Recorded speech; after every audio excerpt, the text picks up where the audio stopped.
स्वागत है आपका प्रश्न संग्रह में, जहाँ हर प्रश्न का मिलेगा सही उत्तर आसान भाषा और पूरे आत्मविश्वास के साथ। तो आज हम शुरू करने वाले एक नया प्रश्न। ये जो आप प्रश्न देख रहे हैं यहाँ पे, इनका उत्तर मैं जो बताने वाला हूँ उसी से मिलता है। अगर आपकी परीक्षा में से इनमें से कोई सा भी प्रश्न आता है तो आप बताए गए उत्तर को आप बिना किसी झिझक के और आत्मविश्वास के साथ, पूरे आत्मविश्वास के साथ आप लिख सकते हैं। यकीन मानिए, यह उत्तर आपको पूर्ण अंक दिलाने में मदद करेगा। इसका भरोसा कर सकते हैं। जैसे कि मेन टॉपिक हो गया, इसका प्रश्न है कि आपदा क्या है, उत्तर सही स्पष्ट करें। मतलब आपदा परिभाषा और अंतर से और इसकी विशेषताओं से जुड़ा हुआ कोई सा भी प्रश्न हो, कोई सा भी, आप उसको बेझिझक मेरे बताए हुए उत्तर के साथ लिख सकते हैं। तो शुरू करते हैं आज का। तो कभी आपने सोचा है कि क्या आप जानते हैं, हर साल लाखों लोग ऐसी घटनाओं का शिकार होते हैं जो अचानक आती है और सब कुछ तहस नहस कर देती है। इन्हें हम कहते हैं आपदा। यहाँ तक तो आपको पता ही होगा। लेकिन आखिर आपदा की असली पहचान क्या है, आइए जानते हैं। और आसान स्पष्ट शब्दों में पहला आता है बारी परिभाषा की। तो प्राकृतिक जन्य या मानव जनित अप्रत्याशित एवं दुष्प्रभाव वाली चरम घटनाएं या प्रकोप जिसे मानव समाज, जंतु और पादप समुदाय को अपार क्षति होती है, उन्हें आपदा कहा जाता है। यह घटनाएं त्वरित और तीव्र गति से घटित होती है। ये घटनाएं बहुत तेजी से घटित होती हैं। इसके बाद आता है इसका आपदा और प्रकोप का अंतर। मैंने अंतर इसमें ज़्यादा मतलब डीप नहीं समझा है, मतलब हल्का सा समझा जिससे समझ में आ जाए, ताकि मैं जब बताऊँ कि ये होता है, ये वो होता है, तो आपको समझने में दिक्कत ना हो। जैसे आपदा और आप कहा जा रहा है यहाँ पे प्रकोप का अंतर। सभी चरम घटनाएं प्रकोप नहीं होती है। देखिए, प्रकोप होता है होती है, लेकिन सभी प्रकोप आपदाएं नहीं होती है। सभी चरम घटनाएं प्रकोप होती है, लेकिन सभी प्रकोप आपदाएं नहीं होती है। कोई प्रकोप उस समय आपदा बन जाता है जब वह मानव आबादी क्षेत्रों में घटित होकर जनधन की क्षति करता है। मानव आबादी क्षेत्रों में घटित होकर जनधन की क्षति करता है। आप जब प्रकोप कब आपदा बनता है, जब वो कुछ घटित हो जाए, मतलब उससे नुकसान हो। अब प्रकोप मतलब समझ लीजिए चेतावनी, सिंपल भाषा में चेतावनी। और आपदा मतलब रियल टाइम कुछ आपका कुछ घटित हुआ है जिससे आपका हानि हुआ है। चेतावनी से किसी का कुछ हानि नहीं होता, उसे एक वार्निंग आता है, हाँ इधर बाढ़ आने वाला है। अब बाढ़ घट गया तो आपदा है, बाढ़ इधर आ गया तो आपदा है। अगर बाढ़ आने की चेतावनी है तो आपका प्रकोप है। यहाँ तक क्लियर होगा। उसके बाद आता है आपदा की प्रमुख विशेषताएं। पहला आ जा रहा है आपका प्राकृतिक जन्य या मानव जनित प्रकोप होती है। हाँ, जो प्रकोप जो होती है वो प्राकृतिक जन्य या मानव जनित भी हो सकता है। सही बात है। त्वरित गति से घटित होती है।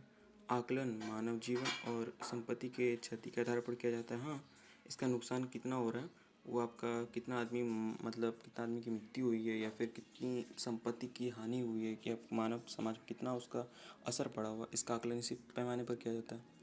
परिमाण और प्रचंडता क्षति की मात्रा पर निर्भर करता है। हाँ, यहाँ तक भी सही है।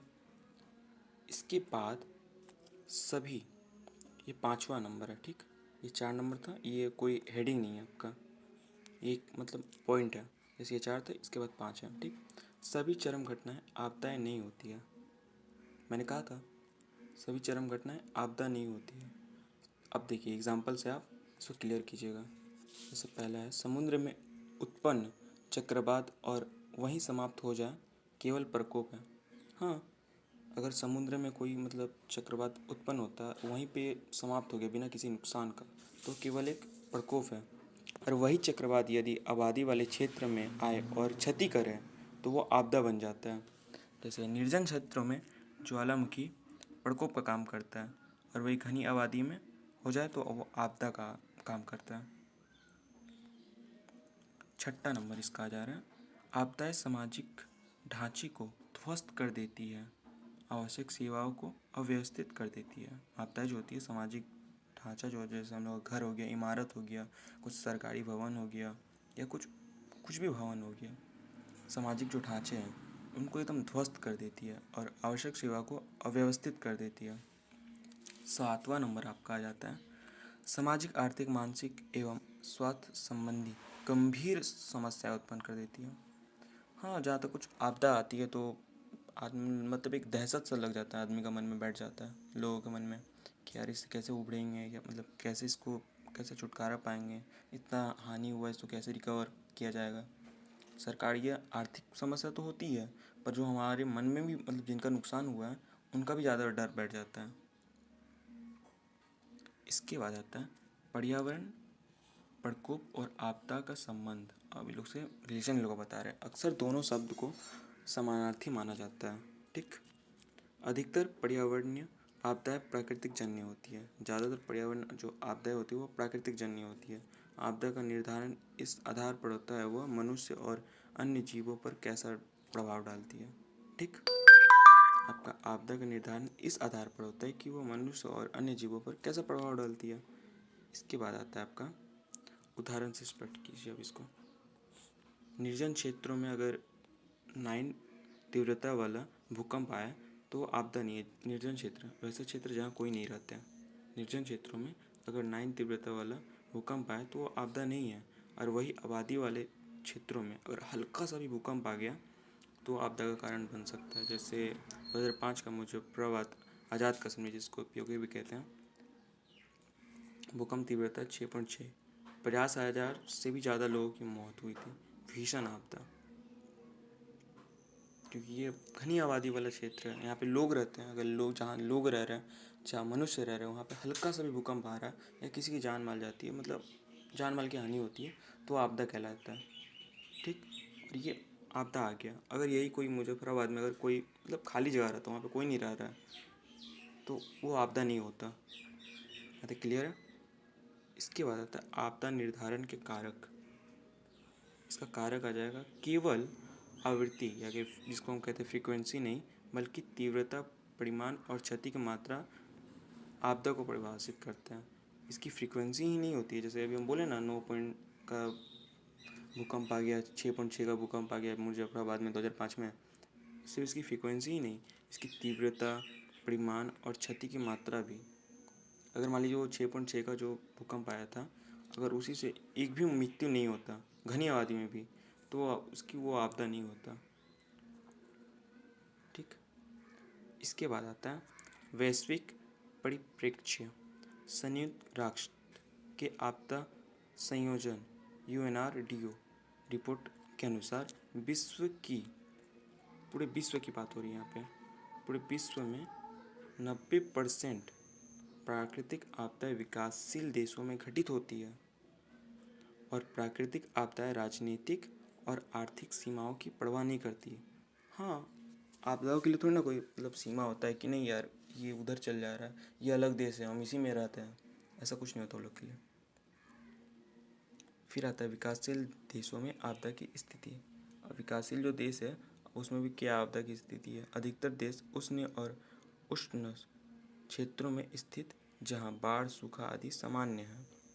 हाँ, ज़्यादातर देश है जहाँ बाढ़ सूखा आदि सामान्य है। तेजी से नगरीकरण, औद्योगिक विस्तार, कृषि और जनसंख्या वृद्धि, यही सब आपदा की परिमाण में वृद्धि करता है। प्राकृतिक आपदाओं की आवृत्ति और परिमाण में वृद्धि करते हैं। जहाँ जहाँ देखिए बहुत तेजी से नगरीकरण हो रहा है, औद्योगिक विस्तार हो रहा है, कृषि और जनसंख्या वृद्धि। अभी आपने हाल फिलहाल में देखा केदारनाथ में फिर वही आया था, लैंडस्लाइड हुआ और थोड़ा बाढ़ आ गया था, जैसे कि 2013 में हुआ था। प्रकृति को आप जितना छेड़ोगे वो आपको उतना तबाह करेगा। देखो मतलब एक नियम होता है कि जब तक आप किसी को छेड़ नहीं रहे हो वो आपको मतलब तंग नहीं करेगा। वैसा ही है प्रकृति के। अरे हाँ, मानते कि विकास होना चाहिए, पर इतना भी ज़्यादा कि नहीं कि वो मतलब ज़्यादा ही हो जाए।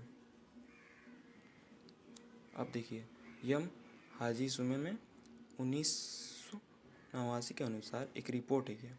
इसके अनुसार विकासशील देश आपदा के साथ रहते हैं। जो विकासशील देश है वो आपदा के साथ ही रहते हैं, मतलब कोई भरोसा नहीं कब आ जाए क्या आ जाए। आपदा क्षति इतनी अधिक कि विकास परियोजनाएं मटिया मेट हो जाती है। आर्थिक क्षति इतनी होती है, इतनी अधिक होती है कि विकास परियोजना मटिया मेट हो जाती है। अब आप लोग सोचोगे कि यार, मतलब सरकार सोचेंगे कि विकास करना है, वहीं पे कुछ आपदा आ गया तो जो बजट था मतलब कुछ विकास करने का, वो तो वो उस आपदा से रिकवरी में ही चल जाएगा ना।